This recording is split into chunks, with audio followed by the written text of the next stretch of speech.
ये लड़का कोई और नहीं बल्कि हमारा अर्जुन ही है, जो पिछले काफी समय से श्रीनिवासन की तलाश कर रहा है। लेकिन अर्जुन इस बात से बेखबर है कि जो उसे अपने सामने एक कार में बैठा हुआ शख्स दिखाई दे रहा है वो श्रीनिवासन नहीं, जिसके साथ टाइम ट्रेवल करके अर्जुन 2011 से 1983 में आया है। लेकिन अर्जुन उसे फ्यूचर वाला श्रीनिवासन ही समझ रहा है, जिसे अर्जुन जानता है।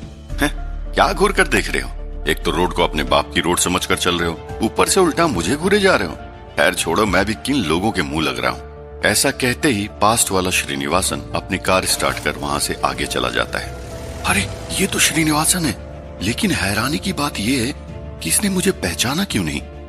या हो सकता है मुझसे बचने के लिए झूठ मूठ की एक्टिंग कर रहा है। मुझे लगता है अभी इसका पीछा करना चाहिए। और अर्जुन कुछ दूरी तक श्रीनिवासन की कार का पीछा करता है। वो अभी एक साधारण से इंसान की तरह दौड़ रहा है, लेकिन इस तरह साधारण से इंसान की तरह दौड़ते हुए अर्जुन उस कार के बराबर नहीं भाग पाता। इसलिए अब अर्जुन रास्ते से कट मार के दूसरी साइड चला जाता है। उधर श्रीनिवासन का मूड अब थोड़ा खराब हो गया है। वो खुद से बातें करते हुए कहता है, पता नहीं कैसे कैसे लोग हैं इस दुनिया में, सारे के सारे गधे हैं क्या? सारा मूड खराब कर दिया उस लड़के ने मेरा। कुछ ही देर बाद श्रीनिवासन वापस अपनी गाड़ी में ब्रेक लगाता है, लेकिन इस बार उसकी कार के सामने अर्जुन आ गया, अपने चेहरे पर मास्क लगाकर सुपर अर्जुन बनकर। श्रीनिवासन अर्जुन को देखकर चौंक उठता है और हड़बड़ाहट से गाड़ी से बाहर निकल जाता है। श्रीनिवासन के बाहर निकलते ही अर्जुन इस श्रीनिवासन को फ्यूचर का श्रीनिवासन समझकर उसका कॉलर पकड़ लेता है। कौन हो तुम और मुझसे क्या चाहते हो? घबराते हुए श्रीनिवासन अर्जुन से पूछता है। अच्छा, तो तुम मुझे नहीं जानते।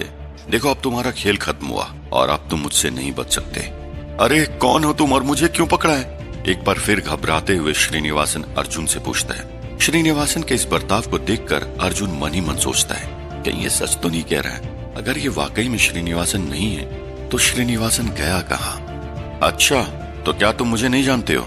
एक बार फिर अर्जुन श्रीनिवासन से सवाल करता है। अरे मैं तुम्हें नहीं जानता, कितनी बार कहूं तुमसे, मुझे यहाँ से जाने दो प्लीज। हाथ जोड़ते हुए श्रीनिवासन जवाब देता है। कुछ देर में अर्जुन श्रीनिवासन को छोड़ देता है और जल्दी जल्दी श्रीनिवासन अपनी कार स्टार्ट कर वहां से चला जाता है। पास्ट वाला श्रीनिवासन अपने रिसर्च इंस्टीट्यूट लैब की बिल्डिंग के बाहर अपनी कार पार्क कर इंस्टीट्यूट के गेट के अंदर बढ़ता है। गेट पर सिक्योरिटी गार्ड्स खड़े हैं। आज श्रीनिवासन का मूड थोड़ा खराब है, इसलिए वे दोनों सिक्योरिटी गार्ड्स श्रीनिवासन को देखकर हैरानी के साथ कहते हैं, नमस्कार सर। क्या बात है साहब, आज आपका मूड खराब है क्या? श्रीनिवासन का आज मूड पहले से ही खराब है और सिक्योरिटी गार्ड्स की ये बातें श्रीनिवासन को नागवार गुजर रही है। अब श्रीनिवासन गुस्से में चिल्लाते हुए उन सिक्योरिटी गार्ड से कहता है, अरे अपने काम से काम रखो तुम लोग। मेरा मूड खराब है यानी ये देखना तुम्हारा काम नहीं है, समझे? आज देखो हर कोई मेरे सिर पर चढ़ने के लिए तैयार है। ऐसा कहते ही पास्ट वाला श्रीनिवासन अपने रिसर्च इंस्टीट्यूट के अंदर चला जाता है। अंदर देव, देविका और बाकी सारे टीम मेंबर्स मौजूद हैं। श्रीनिवासन गुस्से में अपने केबिन की तरफ जा रहा है। सभी मेंबर श्रीनिवासन को गुड मॉर्निंग कहते हैं, लेकिन आज श्रीनिवासन उनकी गुड मॉर्निंग का रिप्लाई दिए बिना केबिन के अंदर चला जाता है। श्रीनिवासन के इस व्यवहार के कारण देव समेत बाकी सभी लोग हैरान हैं। ये सर को आज क्या हुआ है? हमारी गुड मॉर्निंग का भी रिप्लाई नहीं दिया। देव का एक दोस्त एक धीमी सी आवाज में हैरानी के साथ कहता है, पता नहीं क्या हुआ सर को आज। मुझे लगता है जरूर कुछ हुआ है सर के साथ। कोई ऐसी घटना जरूर घटी है जिस कारण उनका मूड आज खराब है। देविका भी हल्की आवाज में बोलती है। तभी देविका के साथ खड़ा देव भी कहता है, हाँ सर को मैंने कभी ऐसे रिएक्ट करते हुए नहीं देखा, लेकिन समझ नहीं आ रहा कि आज सर कुछ अजीब सा बर्ताव क्यों कर रहे हैं। देव के ऐसा कहते ही सभी लोग सोच में पड़ जाते हैं। कुछ देर बाद देव दोबारा कहता है, मुझे लगता है मुझे सर से अंदर उनके केबिन में मिलने के लिए जाना होगा, तभी मुझे पता चल पाएगा कि असल प्रॉब्लम क्या है। ऐसा कहते ही देव श्रीनिवासन के केबिन के अंदर जाता है। मे आई कम इन सर? एक हल्की आवाज के साथ दरवाजा नॉक करते हुए देव कहता है। देव के ऐसा कहते ही श्रीनिवासन झटके से अपनी गर्दन ऊपर उठाता है और कहता है, हाँ आओ देव। श्रीनिवासन के ऐसा कहने पर देव अंदर केबिन में चला जाता है और श्रीनिवासन के सामने वाली चेयर पर बैठ जाता है। क्या बात है सर, आप ठीक तो हैं? एक हल्की आवाज में देव श्रीनिवासन से पूछता है। अरे क्या बताऊं तुम्हें देव, आज मेरे साथ एक ऐसी घटना घटी जिसने मेरा पूरा दिन ही खराब कर दिया। गुस्से के साथ श्रीनिवासन जवाब देता है। श्रीनिवासन के मुंह से ये सुनकर देव भी थोड़ा चौंक जाता है और कहता है, सर क्या कुछ घटा आपके साथ आज? क्या आप मुझे थोड़ा डिटेल में बता सकते हैं इसके बारे में? हाँ हाँ, क्यों नहीं। ऐसा कहते ही श्रीनिवासन अपने साथ घटी सारी घटना देव को बताने लगता है। अरे आज जब मैं सुबह रिसर्च इंस्टीट्यूट के लिए आ रहा था, तभी मेरे कार के आगे एक लड़का अचानक से आ गया, जिसके बाद मैंने तेजी से अपने कार की ब्रेक लगाई और फिर मेरा मूड खराब हो गया। श्रीनिवासन का यह जवाब सुनकर देव थोड़ा चौंक जाता है। सर, बस इतनी सी बात से आपका मूड खराब हो गया आज? हल्का हंसते हुए देव कहते हैं, अरे नहीं देव, बात सिर्फ इतनी सी होती तो चलता, लेकिन यहाँ बात तो कुछ और ही है। श्रीनिवासन थोड़ा मायूस होकर जवाब देता है। थोड़ी देर श्रीनिवासन रुकता है और फिर कहता है, उसके बाद मैं कुछ देर आगे गया और वहां पर एक और लड़का मेरे सामने आ गया। एक अजीब सी शक्ल का लड़का था जिसने अपने चेहरे पर मास्क लगाया हुआ था। वो लड़का हवा में उड़ते हुए मेरी कार के सामने आ गया और जब मैंने तेजी से अपने कार की ब्रेक लगाई और बाहर निकला तो उस मास्क पहने हुए लड़के ने मेरी शर्ट का कॉलर पकड़ लिया और मुझसे कहने लगा कि कौन हो तुम, अब बच नहीं सकते, तुम्हारा खेल खत्म। श्रीनिवासन के मुंह से ये बातें सुनकर देव हैरान हो जाता है। अपने माथे पर हाथ लगाता हुआ देव कहता है, सर वो लड़का कौन था, आप बता सकते हैं मुझे? अरे मुझे क्या पता कौन था, लेकिन जो भी था उसने मेरा पूरा दिन खराब कर दिया और मुझे तो समझ नहीं आ रहा कि मेरी जान के पीछे क्यों पड़ा था वो। उसे तो देख के ऐसा लग रहा था जैसे कि आज मुझे मार ही डालेगा। थोड़ा घबराते हुए श्रीनिवासन जवाब देता है। श्रीनिवासन की बातें सुनकर देव मन ही मन सोचता है, आखिर कौन हो सकता है वो जिसकी सर के साथ दुश्मनी है? वरना इस शहर में हमारे सर का एक अलग नाम है, बावजूद इसके कौन हो सकता है जो सर की कार के सामने आ गया? सर, आपने अभी बताया था कि वो लड़का आपकी कार के आगे उड़कर पहुंचा। देव धीरे से श्रीनिवासन से सवाल करता है। हाँ हाँ, वो लड़का उड़कर ही आया था मेरी कार के आगे। सर, इसका मतलब वो कोई साधारण लड़का नहीं बल्कि सुपर अर्जुन ही है, जिसके बारे में कल अखबार में छपा था। अरे वही लड़का सर, जिसने स्कूल के बच्चों को गुंडों के चुंगल से बचाया था। देव हैरानी के साथ श्रीनिवासन से कह रहा है। देव की बातें सुनकर श्रीनिवासन भी चौंक उठता है, तो वहीं दूसरी तरफ देव भी अब मन ही मन सुपर अर्जुन के बारे में सोच रहा है। अर्जुन अपने काम पर चला गया। अर्जुन घर के अंदर घुसता है और अपनी टेबल के आगे बैठ जाता है। आज उसके कमरे में निरंजन मिश्रा के अलावा और कोई नहीं है, क्योंकि हर रोज वहां मीनाक्षी रहती है, लेकिन आज मीनाक्षी वहां नहीं है। मीनाक्षी के कमरे में ना होने के कारण उसकी और अर्जुन के बीच बढ़ती नजदीकियां हैं, जिससे परेशान होकर निरंजन मिश्रा ने अपनी बेटी मीनाक्षी को अर्जुन से दूर रहने की सलाह दी है। गुड मॉर्निंग सर, अर्जुन मुस्कुराते हुए निरंजन मिश्रा से कहता है। जवाब में निरंजन मिश्रा भी हाँ में अपना सिर हिला देता है। क्या बात है अर्जुन, मैं पिछले काफी दिनों से देख रहा हूँ तुम काम में लेट हो रहे हो, एक कड़क आवाज में निरंजन मिश्रा ने कहा। जवाब में अर्जुन थोड़ा घबराते हुए कहता है, वो सर ऐसे ही आज मार्केट में किसी काम में फंस गया था। अच्छा, आज एक और नया बहाना लाए हो तुम, पर आज तो मैं तुमसे कुछ नहीं कहता, लेकिन आइंदा से तुमने ऐसा किया तो तुम्हें जॉब से निकाल दिया जाएगा। एक कड़क आवाज के साथ ऐसा कहकर निरंजन मिश्रा वहां से चला जाता है। निरंजन मिश्रा के इस बर्ताव को देख आज अर्जुन हैरान है। उसे समझ नहीं आ रहा है कि निरंजन मिश्रा उसके साथ ऐसा बर्ताव क्यों कर रहे हैं, लेकिन अर्जुन इस बात से बेखबर है कि निरंजन मिश्रा के इस बर्ताव का कारण उसकी बेटी मीनाक्षी और अर्जुन के बीच बढ़ती नजदीकियां हैं। क्योंकि अर्जुन तो मीनाक्षी के साथ नॉर्मल है, लेकिन मीनाक्षी अर्जुन से अंदर ही अंदर प्यार करने लगी है, और ये बात अर्जुन भी जानता है। ये आज मिश्रा जी को क्या हो गया, बड़ा अजीब सा बिहेव कर रहे हैं आज, अर्जुन मन ही मन खुद से कह रहा है। थोड़ी देर तक अर्जुन ये सब सोचता है, तभी काम्या की मम्मी मीनाक्षी का ख्याल आता है। वो खुद से बातें करते हुए कहता है, ये मीनाक्षी कहाँ गई आज? और दिन तो पहले से ही कमरे में मौजूद रहती थी, लेकिन आज समझ नहीं आ रहा है कि गई कहाँ। अगले ही पल अर्जुन टेबल पर पड़ी कुछ फाइल उठाता है और अपना काम करने लग जाता है। अब दिन के 12 बज चुके हैं। अर्जुन को श्रीनिवासन का ख्याल आता है। मैं पिछले कई दिनों से श्रीनिवासन को इस शहर में तलाश रहा हूँ, लेकिन जब आज मुझे श्रीनिवासन मिला तो उसने मुझे पहचाना क्यों नहीं? मन ही मन अर्जुन खुद से कह रहा है। तभी अर्जुन को यह समझ आता है कि जिस श्रीनिवासन को उसने देखा वो जरूर पास्ट वाला श्रीनिवासन है, क्योंकि जैसे मेरे मम्मी पापा मुझे पास्ट में मिले, वैसे ही श्रीनिवासन का भी पास्ट वाला प्रतिरूप होगा। अर्जुन अपने हाथ में पेन उठाता है और कॉपी में कुछ लिखने लगता है। अगर ये श्रीनिवासन नहीं है जिसे मैं तलाश रहा हूँ, तो हो ना हो ये 1983 का श्रीनिवासन है।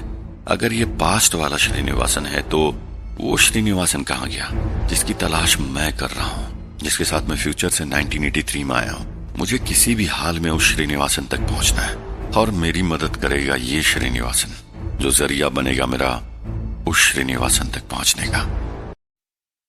देव हर रोज की तरह अपना काम खत्म करके घर की ओर अपने स्कूटर से जा रहा है। देव स्कूटर में जाते जाते सुपर अर्जुन के बारे में सोच रहा है। अगर वो लड़का सुपर अर्जुन ही है जिसने श्रीनिवासन सर का आज मॉर्निंग में कॉलर पकड़ा था, तो उसने ऐसा क्यों किया? क्या दुश्मनी हो सकती है सुपर अर्जुन की श्रीनिवासन सर के साथ? देव मन ही मन ये सब सोचता है। तभी उसे रोड किनारे पैदल चलता हुआ अर्जुन दिखाई देता है। देव अपना स्कूटर अर्जुन के पास रोकता है। क्यों अर्जुन, क्या हुआ? आज भी बस नहीं मिली तुम्हें? मुस्कुराते हुए देव अर्जुन से सवाल करता है। अर्जुन पीछे मुड़कर देखता है तो देव को पाता है। हाँ भैया, थोड़ा लेट हो गया मुझे, और आज भी मुझे बस नहीं मिली। लेकिन मेरी किस्मत कितनी अच्छी जो ऐसी सिचुएशन में आप मिल जाते हो अपने स्कूटर के साथ, वरना घर पहुंचते पहुंचते तो मुझे सुबह हो जाती। हल्का मुस्कुराते हुए अर्जुन भी जवाब देता है। अर्जुन देव से कहता है, देव भैया, अगर आप परमिशन दें तो आज मैं स्कूटर चलाऊं? हाँ हाँ, क्यों नहीं, बिल्कुल चलाओ। देव मुस्कुराते हुए अर्जुन की बातों में हामी भरता है और अर्जुन स्कूटर की आगे वाली सीट पर बैठ जाता है। वाह अर्जुन, मुझे तो आइडिया ही नहीं था कि तुम स्कूटर भी चला लेते हो। देव अर्जुन से सवाल करता है। हाँ देव भैया, मैं स्कूटर क्या पल्सर भी चला लेता हूँ। अर्जुन का यह जवाब देव को कुछ अजीब लगता है, क्योंकि ये समय 1983 का है और अर्जुन का जवाब है कि वो पल्सर भी चला लेता है, और पल्सर मोटरसाइकिल 1983 में तो बनी नहीं थी। इसलिए अर्जुन की बातों को सुनकर देव चौंक उठता है। पल्सर, वो क्या है? ये नाम तो मैं आज पहली बार सुन रहा हूँ। देव अपने दिमाग पे जोर डालते हुए पूछता है। अर्जुन हड़बड़ा जाता है और जवाब देता है, मेरा मतलब है देव भैया कि मैं अच्छी ड्राइविंग कर लेता हूँ, स्कूटर और कार दोनों चला लेता हूँ मैं। तुम्हारी बातों से कभी कभी मुझे ऐसा लगता है कि कहीं तुम फ्यूचर से तो नहीं आए हो? हंसते हुए देव अर्जुन से कहता है। कैसी बात कर रहे हैं भैया, ये सब कहानियों में होता है, हकीकत में थोड़ी ना होता ही। वैसे अर्जुन, तुमने कभी सुपर अर्जुन को देखा है क्या? देव अर्जुन से सवाल करता है। नहीं भैया, मैंने आज तक उसके बारे में सिर्फ सुना है। अर्जुन देव को सीधे शब्दों में जवाब देता है। भैया, मैं तो सुपर हीरो को मानता नहीं, मुझे इन लोगों पर भरोसा बिल्कुल भी नहीं है। आप भी मत करिए। लेकिन आप क्यों पूछ रहे हो भैया उसके बारे में?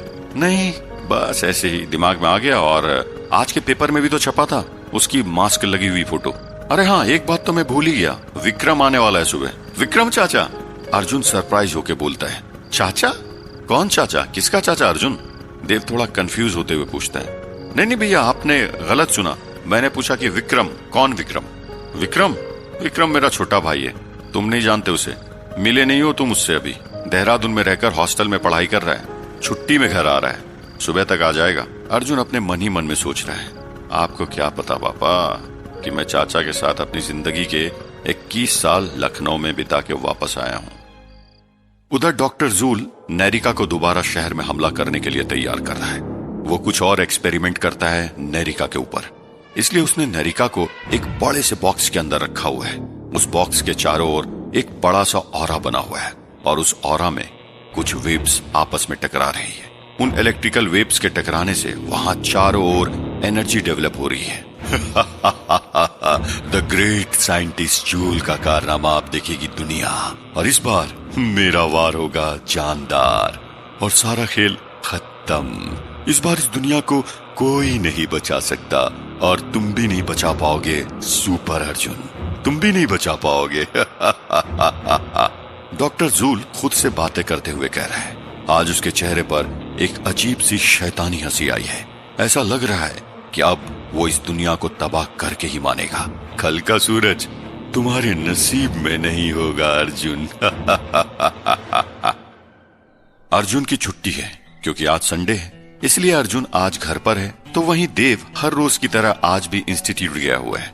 घर में अर्जुन के साथ उसी की उम्र का एक और लड़का है, विक्रम, जो दरअसल अर्जुन का फ्यूचर का चाचा है। विक्रम और अर्जुन आपस में कुछ बातें कर रहे हैं। अर्जुन, मैं सोच रहा हूँ कि आज तुम्हें कहीं घूमने ले चलता हूँ यार। मैं हमेशा आता हूँ और 2-3 दिन घर में बिताकर वापस देहरादून चला जाता हूँ, लेकिन अब तू मिल गया ना तो मजा आएगा।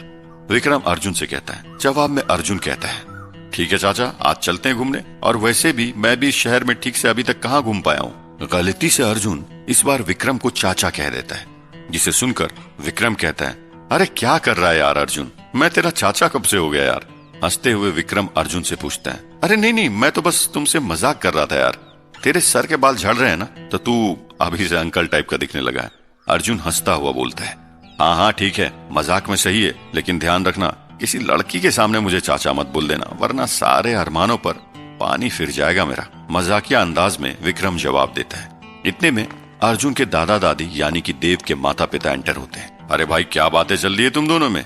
देव के माता पिता अर्जुन और विक्रम से पूछते हैं। जवाब में विक्रम कहता है, हाँ कुछ नहीं माँ, वो मैं कह रहा था कि अर्जुन की छुट्टी है और आज देव भैया को छोड़कर हम सभी घर पर हैं, हमें बाहर कहीं घूमने जाना चाहिए। विक्रम जवाब देता है, वैसे आइडिया बुरा नहीं है तुम्हारा। मुस्कुराते हुए देव के पिता कहते हैं, हाँ हाँ तुम्हें क्यों लगेगा आइडिया बुरा, तुम्हें तो बस घूमने का बहाना चाहिए, है ना? थोड़ा गुस्से भरे अंदाज में देव की माँ देव के पिता से कहती है, अरे माँ आप बेवजह पापा को डांटते रहते हो, एक ही दिन की तो बात है, चलते हैं ना घूमने। विक्रम अपनी माँ से रिक्वेस्ट करते हुए कहता है, हाँ दादी मान भी जाइए ना, आज वैसे भी संडे है, हम सभी साथ घूमने जाएंगे तो बड़ा मजा आएगा। थोड़ी देर में अर्जुन भी रिक्वेस्ट करते हुए कहता है, लेकिन यहाँ पर अर्जुन गलती से देव की माँ यानी कि अपनी दादी को दादी कह देता है, क्योंकि अर्जुन तो टाइम ट्रेवल करके 2011 से 1983 में गया हुआ है, जहाँ उसे अपने माता पिता और दादा दादी मिलते हैं और इत्तेफाक से अर्जुन अपने दादा दादी के घर में ही रह रहा है। अर्जुन की दादी चौंकते हुए इससे कहती है, दादी?